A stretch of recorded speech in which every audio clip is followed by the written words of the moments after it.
The void between realms is not a place.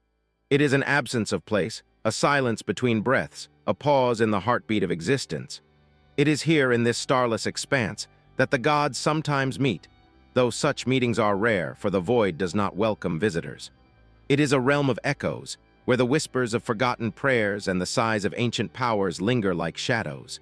I am the narrator, the voice of the void. I have no form, no name, no allegiance. I am the keeper of stories, the weaver of fates, and the guide to those who dare to step into this timeless space. Today, I watch as two figures emerge from the nothingness, their presence stirring the void like ripples on a still pond. The first is Odin, the Allfather of Asgard. His one eye burns with the intensity of 1,000 suns, and his long gray beard flows like a river of wisdom.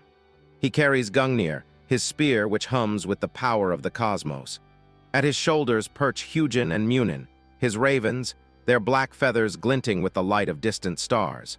Odin's presence is heavy, like the weight of centuries, and his voice is a low rumble that shakes the very fabric of the void. "I have come," he declares, his words echoing into eternity. The second figure is Zeus, the king of Olympus. His golden hair glows like the sun, and his eyes flash with the fury of a storm. In his hand he holds his thunderbolt, a weapon of unimaginable power. An eagle perches on his shoulder, its sharp gaze scanning the void.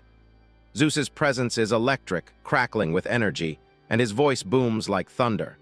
"And I have answered," he replies, his tone defiant. I step forward, though I have no form to step with. My voice fills the void, calm and steady. "Welcome, Odin of Asgard. Welcome, Zeus of Olympus. You have been summoned to this place for a purpose." Odin's eye narrows. "Who summons us?" "The Chalice of Aeon," I reply. "An artifact older than time, wiser than the gods themselves. It has chosen this moment to reveal itself, and it seeks a worthy bearer." Zeus smirks, his confidence unshaken. "And it believes one of us is worthy." "It believes both of you are worthy," I say. "But only one can claim its power. The chalice has set a challenge, a contest of wisdom. The victor will gain the essence of ultimate wisdom, while the loser may forfeit something of equal value." Odin's gaze hardens. "What is the nature of this contest?" "The chalice will present a series of trials," I explain. "Each trial will test not only your knowledge, but also your character, your humility, and your understanding of the cosmos. The first trial begins now." As I speak, the void shifts, and a shimmering light appears before us. It takes the form of a chalice, its surface etched with runes and symbols from countless mythologies. The Chalice of Aeon glows with an otherworldly light, and its voice fills the void.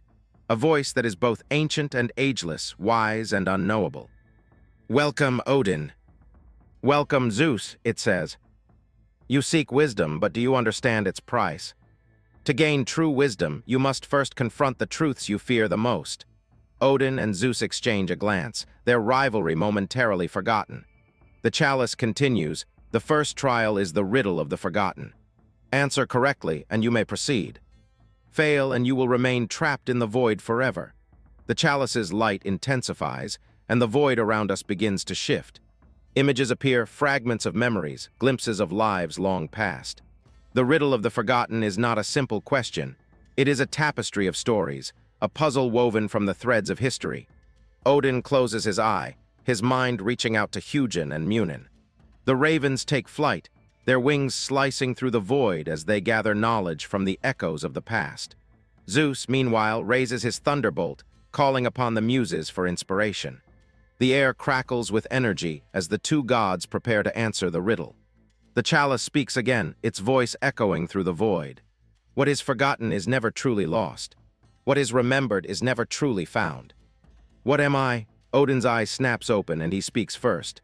"You are memory," he says, his voice steady. "The keeper of what was, the bridge to what will be." The chalice glows brighter, and for a moment it seems Odin has answered correctly.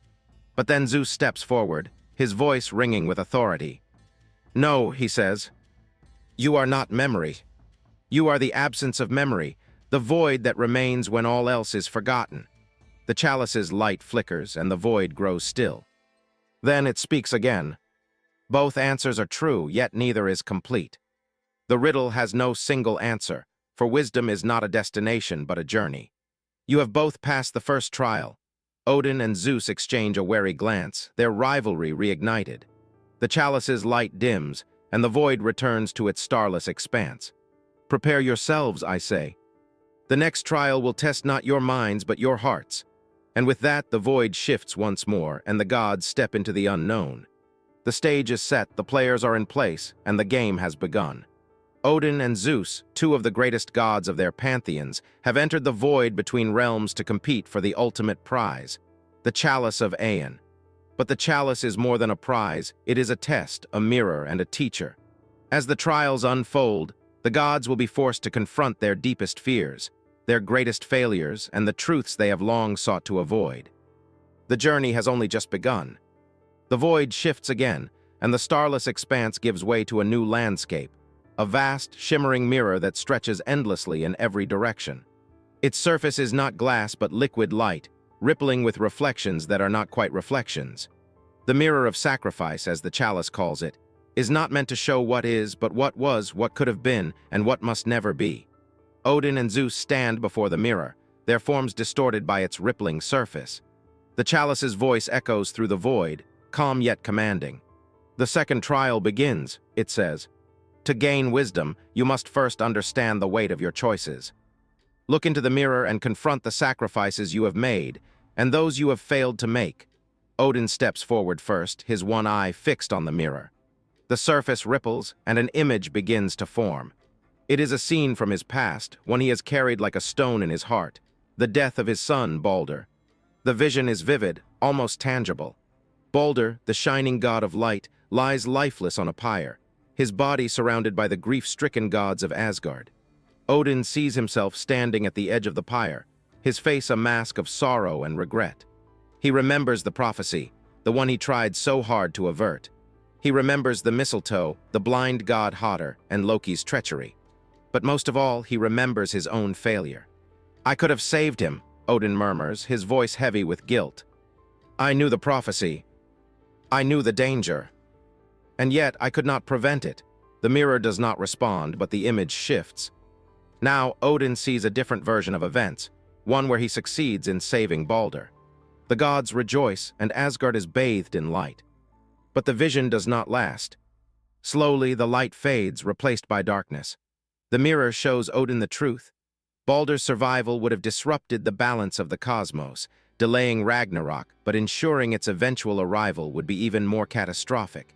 Sometimes, the chalice says, sacrifice is not a failure but a necessity. Wisdom lies in understanding the difference. Odin lowers his head, his shoulders heavy with the weight of the revelation. I see now, he says. I could not save Balder because his death was not a failure.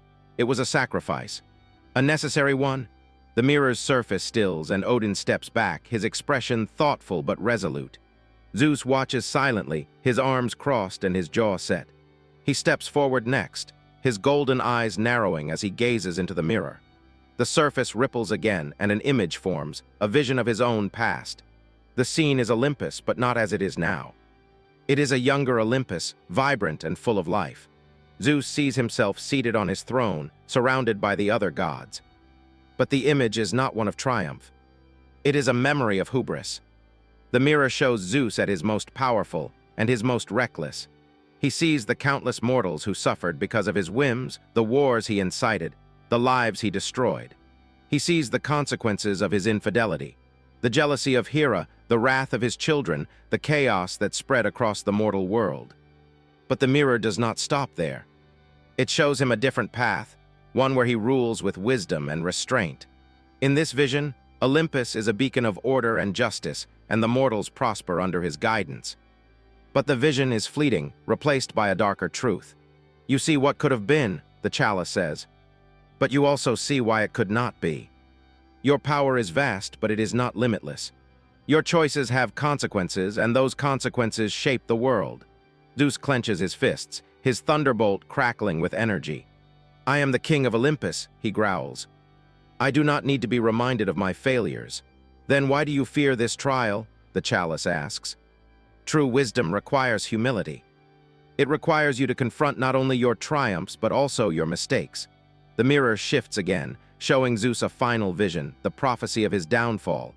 He sees a figure, A mortal or a god, it is unclear, rising to challenge him.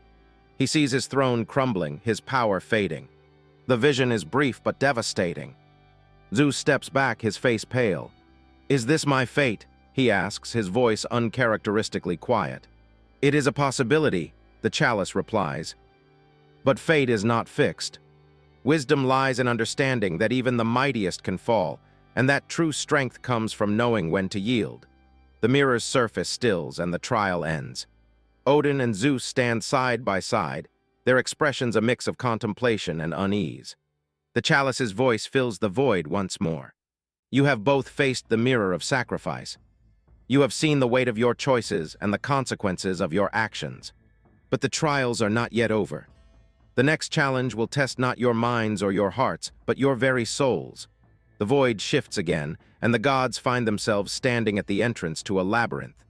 Its walls are made of shifting shadows, and its paths twist and turn in impossible ways. The labyrinth of eternity awaits. "Prepare yourselves," the chalice says, "for the third trial begins now." The gods have faced the mirror of sacrifice and confronted the truths they feared the most. Odin has come to understand the necessity of sacrifice, while Zeus has been forced to reckon with the consequences of his hubris. But the trials are far from over. The labyrinth of eternity looms before them, a maze that will test their very souls. What lies within the labyrinth? What truths will it reveal? And who will emerge victorious? The journey continues, and the stakes have never been higher. The labyrinth of eternity is not a maze of stone or earth. It is a living, breathing entity, its walls made of shifting shadows and its paths twisting and turning in ways that defy logic. The air is thick with the scent of ancient secrets, and the faint sound of whispers echoes through the corridors. It is a place where thoughts become reality, where emotions shape the very fabric of the labyrinth. Odin and Zeus stand at the entrance, their forms illuminated by the faint, otherworldly glow of the labyrinth. The chalice's voice echoes through the void, calm yet commanding.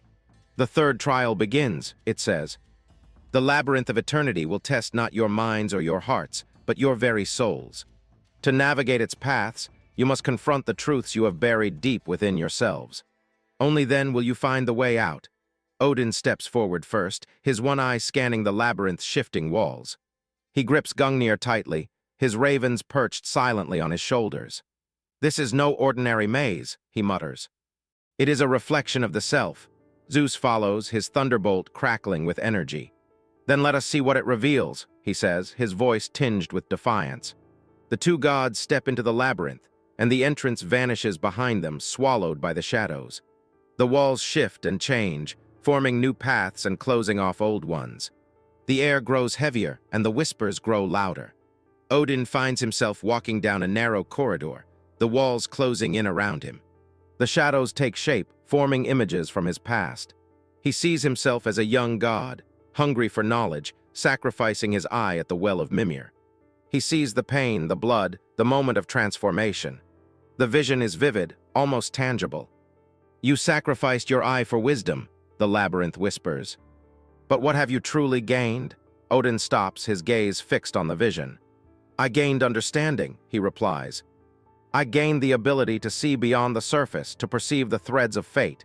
The labyrinth shifts again, and the vision changes. Now, Odin sees himself seated on his throne in Asgard, surrounded by the gods. But the scene is not one of triumph. It is a vision of Ragnarok, the end of the Norse gods. He sees the battles, the deaths, the destruction of Asgard. He sees himself falling in battle, consumed by the wolf Fenrir. "This is your fate," the labyrinth whispers. "Can you accept it?" Odin's grip on Gungnir tightens. "I have always known my fate," he says. But knowing is not the same as accepting. The labyrinth does not respond, but the path ahead shifts, leading him deeper into the maze. Meanwhile, Zeus finds himself in a different part of the labyrinth. The walls around him are lined with mirrors, each reflecting a different version of himself. He sees himself as a young god, overthrowing his father Cronus and claiming the throne of Olympus. He sees himself at the height of his power, wielding his thunderbolt with unmatched authority. But the mirrors do not stop there. They show him the consequences of his actions, the wars, the suffering, the chaos he has caused. They show him the jealousy of Hera, the wrath of his children, the mortals who have suffered because of his whims. "You are the king of Olympus," the labyrinth whispers. "But what kind of king are you?" Zeus clenches his fists, his thunderbolt crackling with energy. "I am the ruler of the gods," he growls. "I do not need to justify my actions." The labyrinth shifts again, and the mirrors show him a final vision, the prophecy of his downfall. He sees a figure, a mortal or a god, it is unclear, rising to challenge him. He sees his throne crumbling, his power fading. The vision is brief but devastating. "This is your fate," the labyrinth whispers. "Can you accept it?" Zeus steps back, his face pale. "I will not accept it," he says, his voice trembling with anger. "I am Zeus, king of Olympus. I will not be overthrown." The labyrinth does not respond, but the path ahead shifts, leading him deeper into the maze. As Odin and Zeus navigate the labyrinth, they are forced to confront their deepest fears and their greatest failures. The labyrinth tests their resolve, their humility, and their understanding of themselves. Odin comes to a fork in the path. One path is bathed in light, the other shrouded in darkness. The labyrinth whispers, "Choose wisely, for one path leads to wisdom and the other to oblivion." Odin closes his eye, his mind reaching out to Hugin and Munin. The ravens take flight, their wings slicing through the shadows as they gather knowledge from the echoes of the past. Odin opens his eye and steps onto the path bathed in light. Zeus, meanwhile, finds himself standing before a massive gate. The gate is made of gold and ivory, its surface etched with symbols of power and authority. The labyrinth whispers, "To pass through this gate, you must relinquish your thunderbolt." Zeus hesitates, his grip on the thunderbolt tightening. "I will not give up my power," he says. The labyrinth does not respond, but the gate remains closed.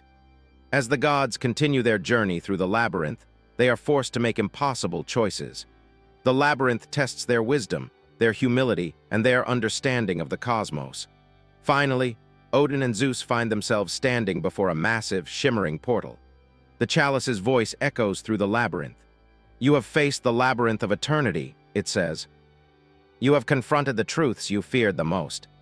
But the trials are not yet over. The final challenge awaits. The portal opens and the gods step through, their fates hanging in the balance. The gods have faced the labyrinth of eternity and confronted the truths they feared the most. Odin has come to understand the necessity of sacrifice, while Zeus has been forced to reckon with the consequences of his hubris. But the trials are far from over. The final challenge awaits, and the stakes have never been higher. What lies beyond the portal? What truths will it reveal? And who will emerge victorious? The journey continues, and the stakes have never been higher. The portal leads Odin and Zeus into a vast, circular chamber bathed in a soft, golden light. The walls are lined with ancient runes and symbols, glowing faintly as if alive with power. At the center of the chamber stands the chalice of Aeon, its surface shimmering with an otherworldly radiance. The air is thick with anticipation, and the whispers of the void grow silent, as if holding their breath. The chalice's voice fills the chamber, calm yet commanding. "You have faced the trials of wisdom, sacrifice, and self," it says. "You have confronted the truths you feared the most. But the final challenge remains. To claim the essence of ultimate wisdom, you must answer one final question." Odin and Zeus exchange a glance, their rivalry momentarily forgotten. The stakes have never been higher. "What is the question?" Odin asks, his voice steady. The chalice's light intensifies, and the chamber seems to expand, the walls dissolving into a swirling vortex of stars and shadows. The gods find themselves standing in the center of the cosmos, surrounded by the infinite expanse of creation. "The question is this," the chalice says. "What is the true nature of wisdom?" Odin closes his eye, his mind reaching out to Hugin and Munin. The ravens take flight, their wings slicing through the void as they gather knowledge from the echoes of the past. Zeus, meanwhile, raises his thunderbolt, calling upon the muses for inspiration. The air crackles with energy as the two gods prepare to answer the question. Odin speaks first.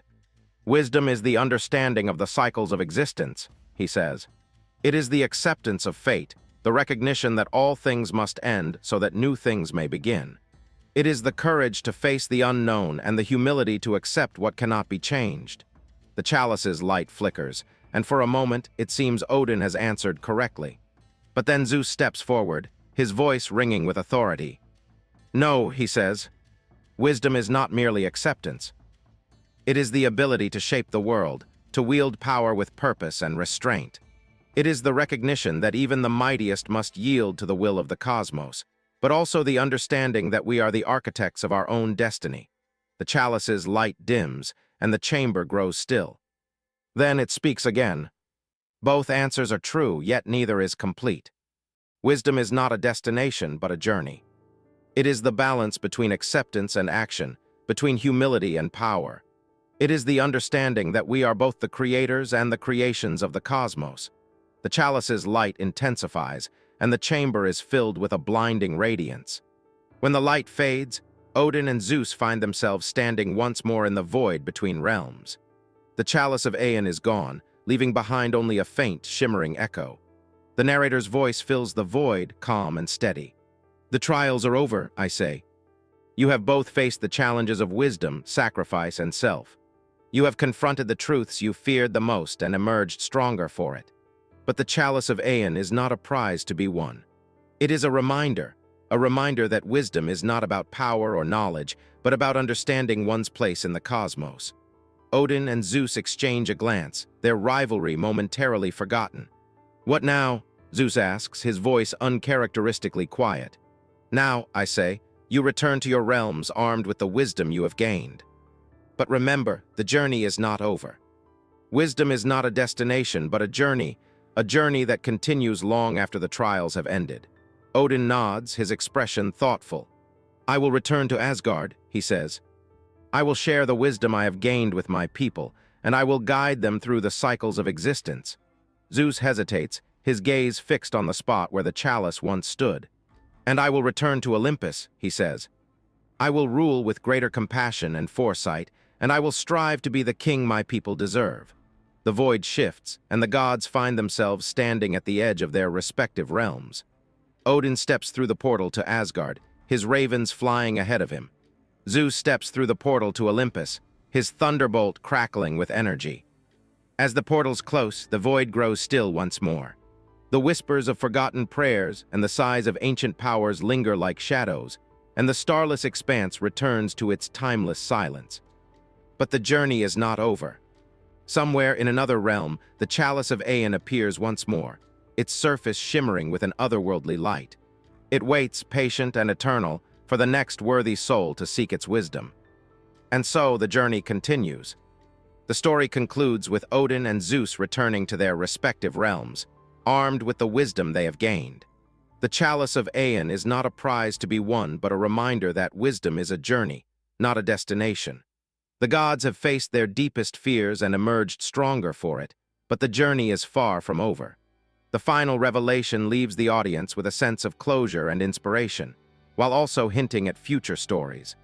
The chalice of Aeon may appear again, challenging other gods or mortals to seek its wisdom. The journey continues, and the stakes have never been higher.